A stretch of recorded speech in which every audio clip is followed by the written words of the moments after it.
आत्मीय भाइयों एवं बहनों, प्रणाम। आपको पुस्तक शक्ति का सदुपयोग पढ़कर सुना रहे हैं। गायत्री मंत्र के 7 अक्षर की व्याख्या लेखक पंडित श्री राम शर्मा आचार्य। आवाज हमारी। शक्ति संचय करने वाले साधनों के साथ ही हमको इस बात पर भी दृष्टि रखनी चाहिए कि हमारी शक्ति निकम्मे कामों में खर्च ना हो। जैसा कहा गया है, शक्ति परमात्मा को की अमूल्य देन है, जिसका महत्व धन से भी बड़ा है। आज धन के पीछे भाग रहे हैं हम, क्योंकि हमें लगता है कि यही शक्ति सबसे बड़ी है। साथियों, इस पुस्तक के पृष्ठ 21 में यह बात लिखी है परम पूज्य गुरुदेव के द्वारा कि शक्ति परमात्मा की अमूल्य देन है, जिसका महत्व धन से भी बड़ा है। क्यों? क्योंकि धन का उपार्जन और रक्षा भी शक्ति के द्वारा ही संभव है। पर वर्तमान समय में हमारा जीवन ऐसा बहुमुखी हो गया है और कृत्रिम साधनों तथा अस्वाभाविक रहन सहन ने ऐसी अव्यवस्था उत्पन्न कर दी है कि हमारी बहुत सी शक्ति निरर्थक कामों में नष्ट हो जाती है। यदि जीवन यापन ठीक तरह किया जाए तथा जीवन तत्वों को ह्रास से बचाया जाए तो मनुष्य दीर्घ काल तक जीवन का सुख लूट सकता है। प्रत्येक व्यक्ति को उन खतरों से सावधान रहना चाहिए जिनसे जीवन शक्ति का ह्रास होता है। सर्वप्रथम मनुष्य की शक्ति का ह्रास करने वाली बात अधिक भोग विलास है। सर्वप्रथम मनुष्य की शक्ति का ह्रास करने वाली बात अधिक भोग विलास है। संसार के समस्त पशु पक्षियों की प्रजनन शक्ति अत्यंत परिमित है। वे केवल आनंद क्षणिक वासना के वशीभूत होकर रमण नहीं करते। विशेष ऋतुओं में ही प्रजनन कार्य होता है। विशेष ऋतुओं में ही प्रजनन कार्य होता है। प्रकृति उन्हें विवश करती है, तब उनका गर्भाधान होता है। आज के मानव समाज ने नारी को केवल तृप्ति का साधन मात्र समझ लिया है। पति पत्नी के संयोग की मात्रा अनियमित हो रही है। हम संतानोत्पत्ति का उद्देश्य, आदर्शों तथा प्रकृति का आदेश नहीं मान रहे। फलतः समाज में आयुष्यहीन, अकर्मण्य, निकम्मे बच्चे बढ़ रहे हैं। इंद्रियों की चतुरता, कामुकता बढ़ रही है। अधिक भोग विलास से मनुष्य निर्बल होते चले जा रहे हैं। कामुक और कामुकता में लगे रहने वाले जीव या व्यक्तियों के बच्चे कभी बलवान, आभावान, संयमी, श्रीमान, विचारवान नहीं हो सकते। वीर का प्रत्येक बिंदु शक्ति का बिंदु है।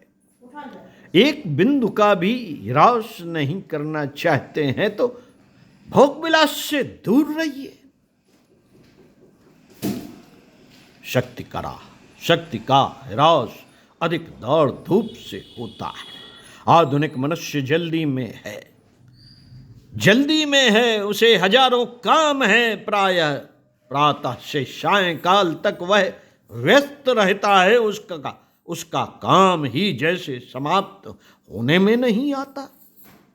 बड़े नगरों में तो दौड़ धूप इतनी बढ़ गई कि दम मारने की अवकाश नहीं है।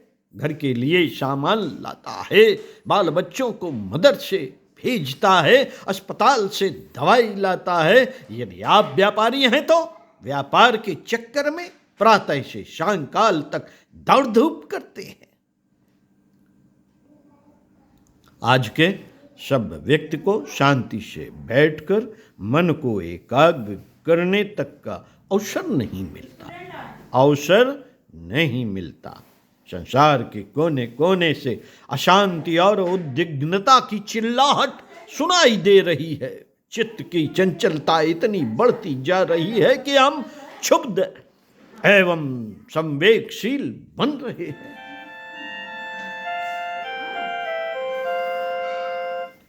इस दौड़ धूप में एक क्षण भी शांति नहीं। यदि हम इसी उद्विग्न एवं उत्तेजित अवस्था में चलते रहें तो मानव जीवन में कैसे आनंद, प्रतिष्ठा एवं शांति पा सकते हैं।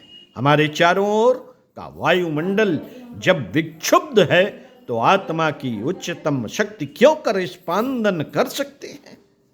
जो व्यक्ति शक्ति संचय करना चाहते हैं उन्हें चाहिए कि अधिक दौड़ धूप से बचें, केवल अर्थ उत्पादन को ही जीवन का लक्ष्य न समझें, शांतिदायक विचारों में रमण करें। जिस साधक के हृदय में ब्रह्म निष्ठा एवं संतोष है उसकी मुखाकृति दिव्य आलोक से चमकती है। जो ब्रह्म विचार में लगता है वह अपने आप को निर्बलता, प्रलोभन, पाप से बचाता है। शक्ति के ह्रास का तीसरा कारण है अधिक बोलना। जिस प्रकार अधिक चलने से जीवन का क्षय होता है उसी प्रकार अधिक बोलने, बातें बनाने, अधिक भाषण देने, बड़बड़ाने, गाली गलौज देने, चिढ़कर कां कां करने से लोग फेफड़ों को कमजोर बना डालते हैं।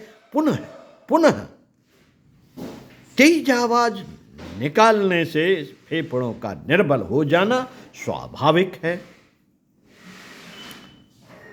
यही नहीं, गले में खराश तथा खुश्की से खांसी उत्पन्न होना स्वाभाविक है। खांसी बने रहने पर क्षय रोग होकर मनुष्य मृत्यु को प्राप्त होता है। प्रायः देखा गया है कि व्याख्याता, अध्यापक, लेक्चरर पतले दुबले रहते हैं। यह शक्ति के क्षय का प्रत्यक्ष लक्षण है। अधिक बोलने से शारीरिक शक्ति का ह्रास अवश्यंभावी है। यह अपनी शक्ति का अपव्यय है। अधिक बोलने की आदत से मनुष्य बकवासी बनता है। लोग उसका विश्वास नहीं करते, ढपोर शंख कहते हैं। वह प्रायः दूसरों की भली बुरी खोटी आलोचना करता है, अनावश्यक बातें बनाता है, निंदा करता है, अपनी गंभीरता खो बैठता है। प्रायः ऐसा करने वालों का आदर कम हो जाता है। शक्ति को अपव्यय से बचाने की इच्छा रखने वालों को चाहिए कि मितभाषी बने, मृदुभाषी बने, कम बोलें, किंतु जो कुछ बोलें वह मनोहारी और दूसरे तथा अपने हृदय को प्रसन्न करने वाला हो, सार युक्त हो, शब्द योजना सुंदर हो, प्रेम तथा आनंद का, आदर और स्नेह का परिचायक हो। शक्ति संचय के लिए मितभाषी बनी। अध्यात्म चिंतन, पठन, अध्ययन, मौन मितभाषी बनने के सुंदर उपाय हैं। साथियों, इसी क्रम को आगे बढ़ते हुए इस पुस्तक का आखिरी पैरा पढ़कर सुनाएंगे, शक्ति को नष्ट करने के दुष्परिणाम। ओम शांति।